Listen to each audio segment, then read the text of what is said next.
29 de setembro, uma data emblemática na aviação brasileira. Nós vamos fazer um túnel do tempo e contar duas histórias nesse vídeo que aconteceram nessa data. Uma há 36 anos, em 1988, com o sequestro do voo VASP 375, e outra há 18 anos, que aconteceu o acidente com o Boeing 737 da Gol, quando ele se chocou com a Embraer Legacy em 2006. Será que aconteceu alguma coisa depois desses 36 anos e depois desses 18 anos, nesse dia 29 de setembro de 2024, dia que esse vídeo está indo para o ar? Então, vem comigo aqui nesse vídeo para descobrir o que aconteceu e o que veio trazer de consequências esses dois incidentes ocorridos nos céus brasileiros. Solta a vinheta, vem comigo e fica até o final do vídeo. Pois é, pessoal, duas ocorrências numa mesma data. Coincidência, obra do destino, despreparo, uma série de fatores podem estar envolvendo aí essas duas ocorrências. O sequestro do voo 375 da VASP e o acidente com o Boeing 737-800 da Gol, que fazia o voo 1907 em 29 de setembro de 2006. Então vamos lá, direto para o túnel do tempo. Nós vamos voltar agora 36 anos na história para a gente falar um pouco sobre o VASP 375. Então o VASP 375 ele era voado, né, por um Boeing 737-300 da VASP, que operou aí um voo doméstico de passageiros. Ele partiu de Porto Velho com destino ao Rio de Janeiro, mas tinha escala em Cuiabá, Brasília, Goiânia, Belo Horizonte, até chegar no Rio de Janeiro, né? Ele partindo então de Belo Horizonte às 10 horas e 52 minutos da manhã desse 29 de setembro de 1988, que é onde começa essa história. Mas o grande mistério começa quando um passageiro, insatisfeito com a situação financeira do Brasil na época, né, de crise, recessão, falta de emprego, falta de dinheiro, onde ele já estava desempregado, resolveu fazer uma missão, que era jogar um avião contra o Palácio do Governo Federal, para simplesmente destruir a vida do presidente Sarney, em vingança à situação econômica que o Brasil vivia, especialmente a dele. Ele juntou as suas últimas economias para poder comprar sua passagem, comprar uma arma de fogo para poder entrar nesse avião, e ele fez uma escolha muito bem precisa, que era escolher o aeroporto de Belo Horizonte para poder embarcar, porque ali não existia ainda à época detectores de metais que pudessem identificar a arma que ele guardava dentro de uma mochila. Então esse passageiro, chamado Raimundo Nonato, se levantou da sua cadeira, do seu assento no voo, às 11 horas e 9 minutos da manhã,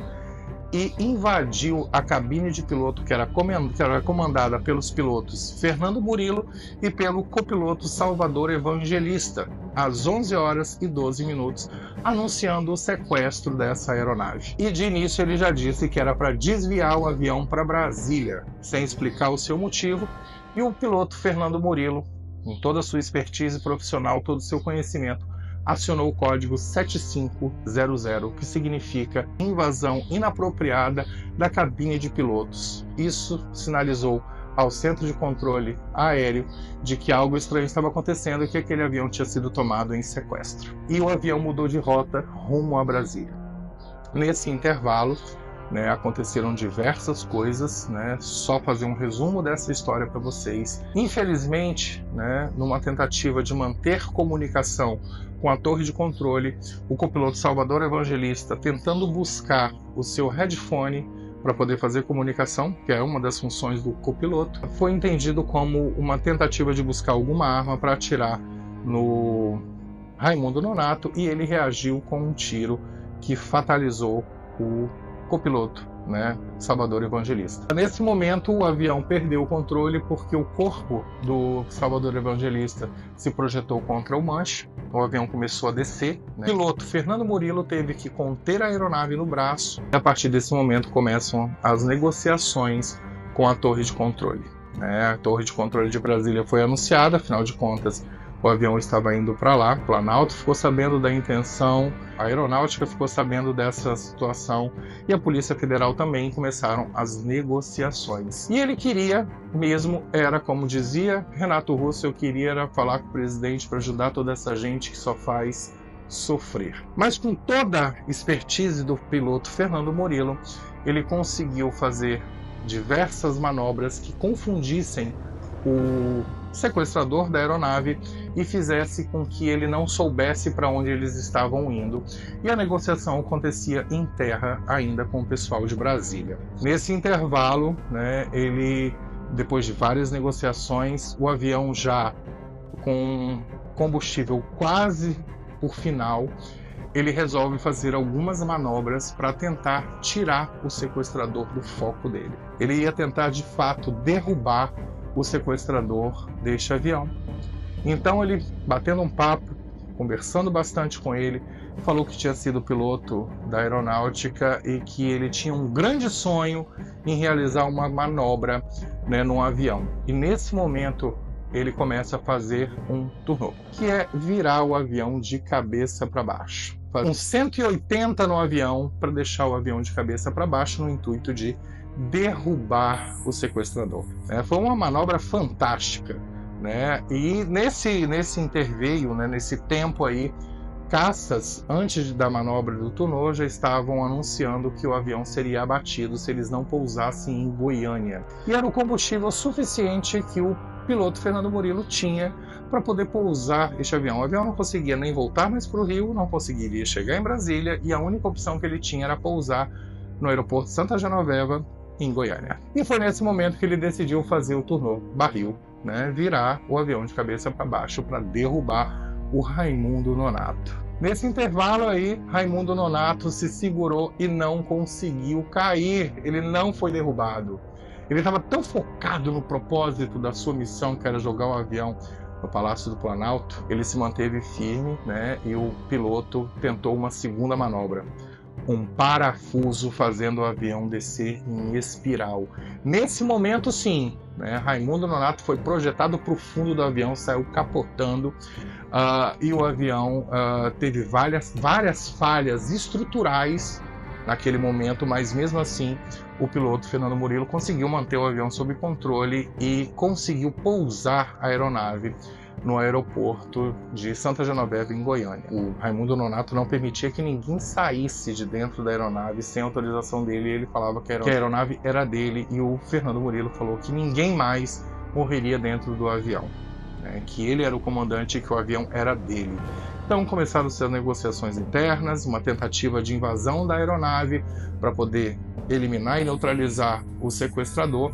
Só que eles entraram num acordo onde o piloto Fernando Murilo negociou com ele um avião bandeirante para levar ele para Brasília ou para onde ele quisesse, e que até ele, a depender, pilotaria o avião. Nesse momento, o Raimundo Nonato aceitou a proposta, mas antes disso, ele queria sair de dentro da aeronave com o piloto e mais 2 comissários numa espécie de escudo humano para ele não ser abatido ali em terra. Vocês me entenderam, E quando ele entrou no Bandeirante, no avião Bandeirante, no Embraer Bandeirante, ele percebeu um movimento estranho e o piloto, junto com a sua tripulação, saiu correndo e ele deferiu um tiro e atingiu na perna do piloto Fernando Murilo, que, e graças a Deus, não faleceu, veio falecer em 2020, 2022 mais ou menos, em função da própria idade, mas que ele acabou sendo também baleado e levado para o hospital, e misteriosamente ninguém sabe até hoje qual foi a causa da morte. Dizem que ele tinha anemia falciforme, que foi a causa da morte dele, mas outras situações podem explicar aí, que não vem ao caso aqui agora nesse vídeo, estou só narrando os fatos, que podem ter levado Raimundo Nonato à morte. Essa história ela é muito bem contada num filme que eu vou indicar para vocês, que é O Sequestro do Voo 375, que foi lançado agora no final de 2023, e também é muito bem narrado no livro Caixa Preta, do Ivan Santana. Então essa foi uma história que inclusive serviu como fonte de informações e de planejamento para aquele cara que planejou e financiou o ataque de 11 de setembro às Torres Gêmeas, ao Pentágono, que foi Osama Bin Laden, que encontraram no esconderijo dele várias matérias sobre esse incidente aí que quase provocou uma tragédia, levando muitas vidas, né? Depois disso, o piloto Fernando Murilo nunca recebeu nenhuma menção de agradecimento do então presidente José Sarney na época, mas ele salvou todos os seus passageiros. Infelizmente, ele só não conseguiu proteger e salvar a vida do amigo, né, e copiloto Salvador Evangelista. Mas fica aí a recordação de que faça aquilo que você faça com amor e acredite no que faça, não espere reconhecimento de ninguém. Mas ele foi um homem extremamente inteligente, um cara de uma precisão estratégica e de comando da aeronave perfeito, que conseguiu aí salvar todos os seus passageiros e quase todos os seus tripulantes, né? Então eu indico a vocês, assistam aí o filme Sequestro do Voo 375 e leiam um livro do Ivan Santana chamado Caixa Preta, que tem um capítulo inteiro destinado a explicar toda essa história que aconteceu no dia 29 de setembro de 1988. Agora a gente vai dar uma avançada na fita, vamos avançar no tempo e nós vamos agora para o dia 29 de setembro de 2006, que foi quando aconteceu, né, até então, o maior acidente aéreo do Brasil, com choque entre aeronaves em espaço aéreo, que foi quando o avião Legacy, né, chocou o seu winglet, aquela pontinha da asa, contra a asa do avião da Gol, fazendo um corte no meio. E como a gente sabe, quem faz o avião voar são as asas. O motor faz ele se movimentar, mas a sustentação é toda da asa. E o avião, o Boeing da Gol, perdeu a sua sustentabilidade aérea naquele momento e caiu aí de uma altura gigantesca, fatalizando todos que estavam a bordo, todos da tripulação e todos os passageiros, né? E tinha sido recentemente comprado, os dois aviões eram muito novos, coisas de onde o 737 da Boeing tinha feito mais ou menos 162 ciclos, né, de pouso e decolagem. Era novíssimo na frota, era o mais novo da frota, que chegou na Gol em 2006, era o Papa Romeo Golf Tango Delta, né? E também o outro avião, que era o Embraer executivo, um Embraer Legacy executivo, que tinha a matrícula November 600 X-Ray Lima, que tinha sido recentemente comprado e estava sendo levado para os Estados Unidos, né? O destino dele era o aeroporto de Fort Lauderdale, Estados Unidos, com uma escala técnica para abastecimento ou avaliação de repouso da tripulação para continuar a viagem ou naquele mesmo dia ou no dia seguinte. Tanto é que o plano de voo deles não era um plano de voo muito bem estabelecido, muito bem feito.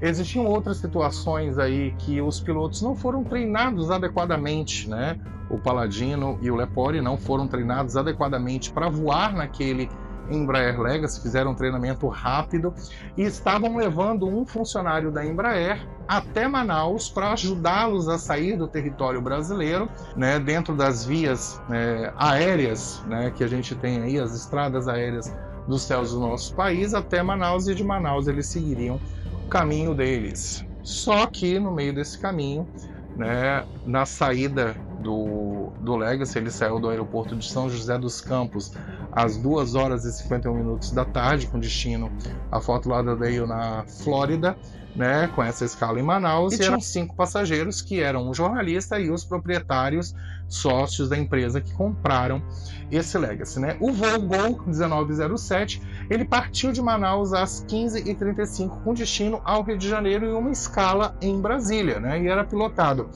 pelo Décio Chaves, né, que tem uma história de que há 2 meses ele havia perdido um irmão, né, pro câncer, e os pais dele, em 2 meses, perderam 2 filhos, né? Imagina a história, né, o impacto disso. E Thiago Caruso, né, o avião tinha aí 148 passageiros e 6 tripulantes, 2 pilotos e 4 comissários de bordo. Como não havia uma programação de rota adequada, e o Legacy, né, o avião que era tripulado por Lepore e por Paladino, né, que não conheciam bem a aeronave, não conheciam bem o tráfego aéreo brasileiro. Na época nós também estávamos vivendo aí um apagão aéreo no Brasil, né, uma dificuldade muito grande nas torres de controle, nos centros de controle aéreo do Brasil, né, por causa de várias falhas nos sistemas, né, e um processo de greve, pouquíssimos controladores de voo operando, né. Então eles sobrevoaram uma área onde era uma área escura, né, uma área silenciosa, onde o contato era muito difícil. E nesse momento aí, né, um Legacy pilotado por 2 pilotos que não conheciam a aeronave,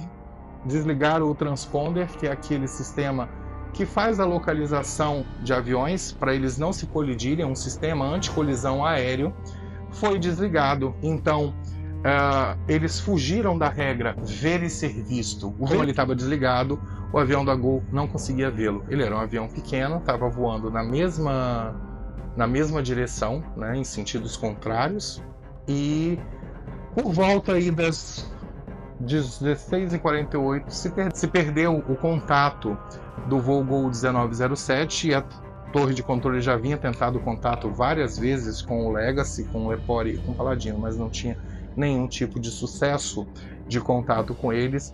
Então, às 16h48, 200 km ao sul do Cachimbo, né, foi perdido contato com o Gol 1907, e as duas aeronaves entraram em rota de colisão nesse momento.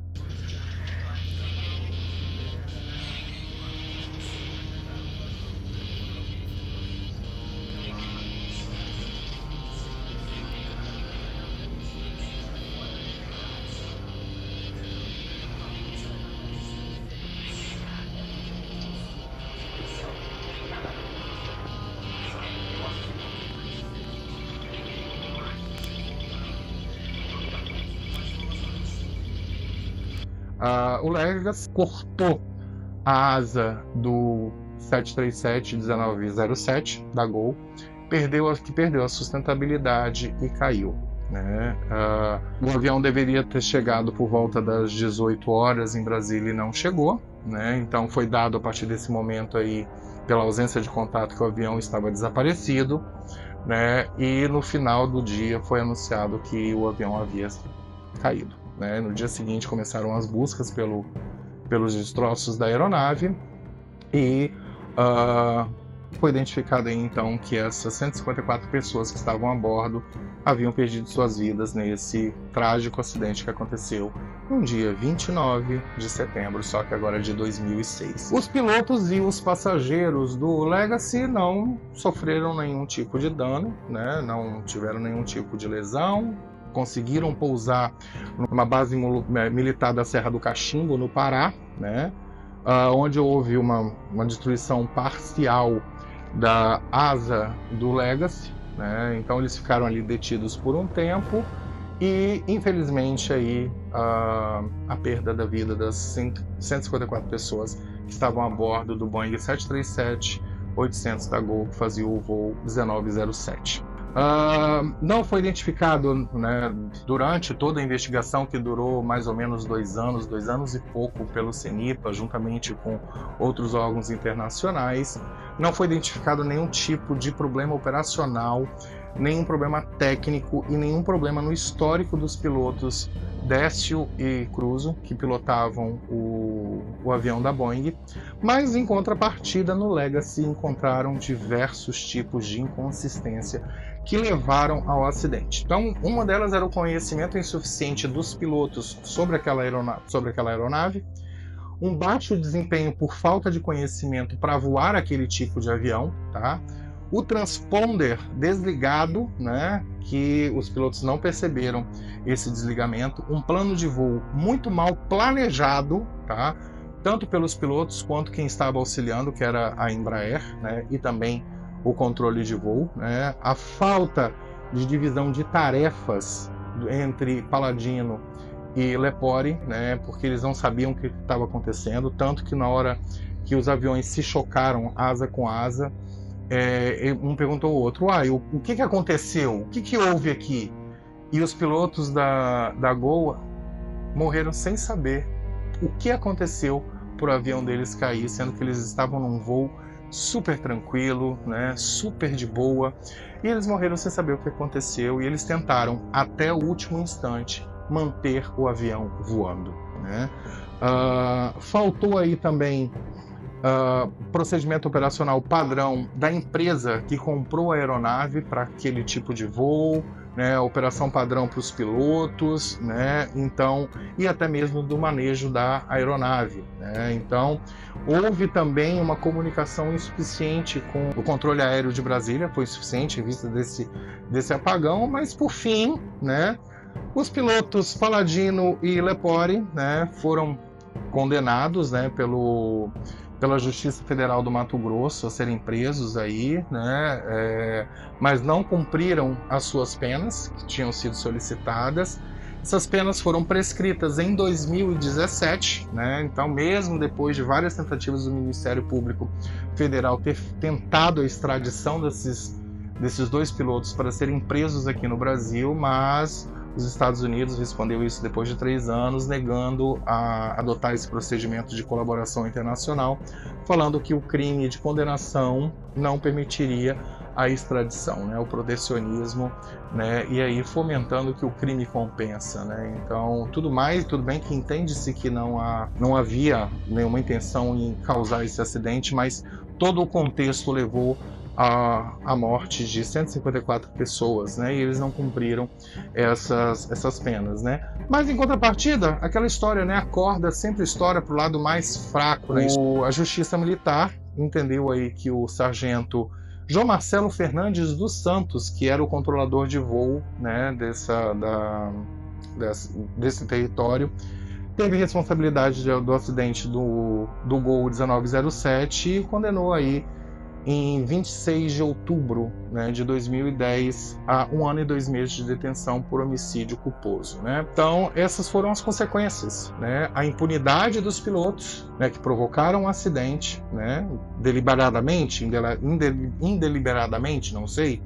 O homicídio culposo também, que eles não cumpriram pena, nenhum tipo de serviço voluntário, nenhuma pena social, nada disso, ficaram literalmente impunes, não tiveram seu registro cassado, inclusive já voltaram ao Brasil voando a trabalho, né, já voltaram ao Brasil a passeio e não foram presos, né? Então fica aí essa lição pra gente, né?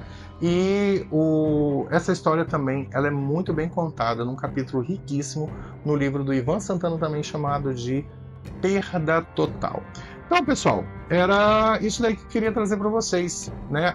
É coincidência, é obra do destino acontecer dois acidentes, um incidente ou um acidente no mesmo dia, 18 anos de diferença de um para o outro, e hoje fazendo 36 anos da ocorrência do primeiro e 18 anos após a ocorrência do segundo, que foi com o acidente da Gol, né? Então espero que vocês tenham entendido, curtido esse vídeo. Não vou falar que gostaram desse vídeo, porque são duas histórias um tanto quanto impactantes, mas se você ficou interessado nessa história, né, ficou comigo aqui até o final, deixa seu like aí no vídeo. Se não é inscrito aqui no Hangar Calef, se inscreva.